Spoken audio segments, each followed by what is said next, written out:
সদস্য নির্বাচিত হলেন। শাহাবুদ্দিন রহমান প্রধানমন্ত্রী হলেন এবং আলিম সাহেব সহ কয়েকজন প্রধানমন্ত্রী হলেন। সেই মুসলিম লীগের সব ব্যক্তিগুলাই প্রেসিডেন্ট জিয়াকে বিএনপিকে সাকসেস করে দিলেন, সার্থক করে দিলেন। তাহলে কি দেখতে পাচ্ছি আমরা, নির্বাচিত সরকার হলে শুধু হবে না, সরকার হতে হবে সৎ, সরকার হতে দক্ষ। মুসলিম লীগের 1906 সালে নবাব সলিমুল্লাহ প্রতিষ্ঠা করেছিলেন মুসলিম লীগ। সেই মুসলিম লীগ প্রতিষ্ঠা করার পর উনি ঢাকা বিশ্ববিদ্যালয়ের জন্য লড়তে যে ব্রিটিশ লর্ডের গুলি করে ওনাকে হত্যা করেছিল। ঢাকা প্রতিষ্ঠার জন্য উনি টেবিলে এরকম থাপ্পড় দিয়ে বলছেন যে ঢাকা দিতেই হবে। পরে সেখানে 6 মাস রসুলুল্লাহর মাজারে পুলিশ মারা ছিল, পুলিশ মারা। আমাদের শেরবাংলা একে বুঝলো, তখন উনি 1921 সালে ঢাকা বিশ্ববিদ্যালয়ের শিক্ষামন্ত্রী ছিলেন। পরবর্তীতে উনি প্রধানমন্ত্রী ছিলেন অবৈতনিক বাংলা। 3 জন প্রধানমন্ত্রী বাংলাদেশে। সলিমুল্লাহ প্রতিষ্ঠার মুসলিম লীগের সভাপতি হলেন শেরবাংলা একে বুঝলো, উনি প্রধানমন্ত্রী হলেন। খাজা নাজিমুদ্দিন ভাতিজা নওশাদ উনি প্রধানমন্ত্রী হলেন। শেরবাংলা মহিষার সভাপতি উনি প্রধানমন্ত্রী হলেন। ওনারা চিন্তা করলেন যে মুসলিম লীগের নেতৃত্বে শিল্প কারখানা গড়ে না তুললে তো বাংলাদেশকে গড়ে তোলা যাবে না। তখন মুসলিম লীগের সমস্ত কর্মকর্তা কমিশনের এই চিন্তা ছিল যে দেশকে নতুন দেশ গড়ে তুলতে হবে। আব্দুল থেকে আরম্ভ করি প্রায় 80টা জুট মিল প্রতিষ্ঠা করলেন, 72টা টেক্সটাইল মিল প্রতিষ্ঠা করলেন। চিটাং পোর্ট, চিটাং বিশ্ববিদ্যালয়, রাজশাহী বিশ্ববিদ্যালয়, Sylhet medical college, Rangpur medical college, এরকম অসংখ্য ঢাকা বিশ্ববিদ্যালয়, মেশিন টুলস ফ্যাক্টরি গাজীপুর, অনেকগুলো তারা প্রতিষ্ঠা করলেন। ঢাকা ক্যান্টনমেন্ট বলেন, আজকে আমাদের জিবিও বলেন, পুরো ঢাকা সবটাই। কোনো বক্তব্য বলতে চান যে নবপুরের উত্তর সাইডটা পুরাই মুসলিম লীগের প্রতিষ্ঠা, মুসলিম লীগের উদ্যোগে প্রতিষ্ঠিত হয়েছে। আজকে সচিবালয় বলেন, আপনার জাতীয় সচিবালয়, আমাদের জাতীয় সংসদ বলেন, সচিবালয় মুসলিম লীগের লোকজন 16 দিন মুসলিম লীগের নেতারা, মুসলিম লীগ সরকারের মন্ত্রীরা গাছের নিচে অফিস করছিলেন। মুসলিম লীগের কোষাধ্যক্ষ ইসমাইলি উনি টাকা দিয়ে টিন কিনে বাস কিনে অফিস শুরু করলেন। আইসিডিএস অফিসার এই অফিস শুরু করলো। এই সে মুসলিম লীগ, এই আমাদের দেশ, আমাদের সরকার। এখন যদি সরকারে যেতে হয়, সরকার দেশকে যদি উন্নতি করতে হয়, শিল্প কারখানা করতে হয়, একটি ভাই ভালো মতো বলছেন যে আমাদের দেশে তো টাকা পাচার হয়ে যায়, ছোট ছোট শিল্প হলে ভালো। এখন যদি আপনার নেতা যদি কমিশন খায় যাবে কোথায়?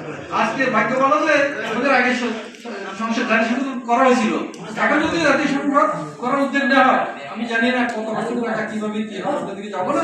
আমি শুধু এতটুকু বলবো, আপনারা সবাই দোয়া করবেন এদের যেন শিল্প বিপ্লব হয়। আমাদের পূর্বপুরুষরা অধিক পুরুষরা যেটা করে গেছে, আমরা যেন এটাকে কন্টিনিউ বিশ্বের শ্রেষ্ঠ দেশ হতে পারি। তখন এই পাকিস্তানের বাংলাদেশের প্রধানমন্ত্রী যখন, প্রেসিডেন্ট যখন আমেরিকাতে যেত, জন এফ কেনেডি তাকে রিসিভ করছে। আমেরিকার জনগণ রাস্তার দুই ধারে তাকে ফুল দিয়ে সম্বোধন জানাইছে। ব্রিটেনের রানী তাকে এয়ারপোর্টে রিসিভ করতে গেছে। ব্রিটেনের রানী বাংলাদেশে আসি আদম জিজুত মিলের ছেলের বৌমা ট্রেনিং করতে আসছিল ঢাকা শহরে। আবার এই যে শীতলক্ষণে যে ব্রিটেনের রানী ঘুরে আদম জিজুত সব দেখছিল। তাহলে বাংলাদেশে কি এরপরে কি কেউ পারছে কারো ছেলের বৌমাতে ব্রিটেনের রানী বা আমেরিকান প্রেসিডেন্টকে দাবি আনতে? বাংলাদেশের অনেক লোক যায়, একটা দরজা খুলছে, এতেই অনেকে বলে ব্রিটেনের প্রধানমন্ত্রী দরজা খুলছে। ব্রিটেনের রানী আর প্রধানমন্ত্রী তো পরের কথা, রানী যে এয়ারপোর্টে রিসিভ করছে, ব্রিটেনের জনগণ যে রাস্তা দিয়ে দুই ধারে দাঁড়িয়ে অভিনন্দন জানাইছে, কেনেডি রাস্তা দিয়ে অভিনন্দন জানাইছে, এটা কি বিশাল ব্যাপার না? আমরা ওই রকম প্রধানমন্ত্রী চাই, ওই রকম নেতা চাই। ওদের প্রধানমন্ত্রী হলে আমাদের সৎ হইয়া সারা দেশের 18 কোটি মানুষকে কাজে লাগাতে হবে। 18 কোটি মানুষের 36 কোটি হাতকে শিল্পোৎপাদনে সম্পৃক্ত করতে হবে। ব্রিটিশরা এদেশে আসার আগে প্রেসিডেন্ট জিয়া বলছিল যে আমাদের 2 হাতকে কাজে লাগালে বিশাল। আমি এই জন্য বলতে চাই, আমরা যদি শিল্পের কথা চিন্তা না করি, ওদের প্রোডাক্ট আমাদের কাছে বিক্রি করবে, সারাদিন কিসের দাম বলাবে, অনেক সবজি করবে, ওই টাকাটা সব নিয়ে যাবে বিদেশিরা। আমাদেরকে শিল্প করলে আমরা বিদেশি টাকা আসবে, আনতে পারবো। আমরা মনে করি প্রথমত মানসিকতা, আমি এই কাজটা করবো, তারপর পরিকল্পনা, তারপরে একসময় বাস্তব বলে দেবো। সরকারও তো আমরা লাভ করবে।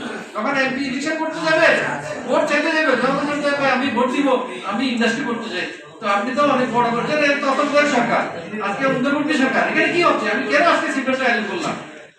সংস্কার বলে ভাই, সংস্কার কি জনগণের ভেট করবে ভাই?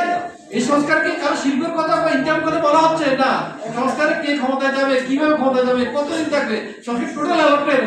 সংস্কার কি ঢাকা বিশ্ববিদ্যালয়, অক্সফোর্ড বিশ্ববিদ্যালয় করা যাবে, সমতুল্য কিভাবে করা যাবে, আমেরিকার হার্ভার্ড বিশ্ববিদ্যালয় কিভাবে সমতুল্য করা যাবে, ঢাকা বিশ্ববিদ্যালয়কে, জার্মানি হামবুর্গ বিশ্ববিদ্যালয় কিভাবে করা যাবে। সংস্কার নিয়ে কি এরকম কোনো কথা হচ্ছে ভাই? যে 14 দলের সংস্কার হচ্ছে? কিছুই নেই। আমাদের গোলাম রাব্বানী সাহেব ঢাকা বিশ্ববিদ্যালয়ের জার্নালিস্ট প্রফেসর উনি বলছিল অনেক তো 10 মিনিট সংস্কার কমিটি করছে, শিক্ষা নিয়ে তো কোনো সংস্কার কমিটি হয়নি ভাই, শিল্প নিয়ে তো কোনো সংস্কার কমিটি হয়নি ভাই।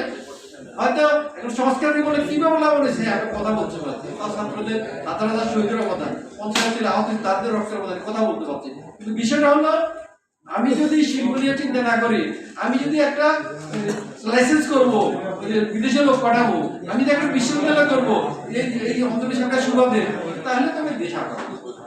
আমি বক্তব্য দীর্ঘায়িত করবো না। আমরা সেই বাংলাদেশ চাই যে বাংলাদেশের প্রধানমন্ত্রী আমেরিকার জনগণ রাষ্ট্রদূতরা রিসিভ করবে। আমি সেই প্রধানমন্ত্রী চাই যে বাংলাদেশের প্রধানমন্ত্রী ব্রিটেনের রানী এয়ারপোর্টে রিসিভ করবে, রাষ্ট্রদূত ব্রিটেনের জনগণ রিসিভ করবে। 18 কোটি মানুষ যেন বলে যে আমি শিল্প উৎপাদন করছি চাইনিজের মতো, জাপানের মতো, জার্মানির মতো, আমরা বিশ্বের মতো বাংলাদেশ আবার ঘুরে দাঁড়ালাম 17 সালের পূর্বের মতো। বিশ্বকে আমরা নেতৃত্ব দিব।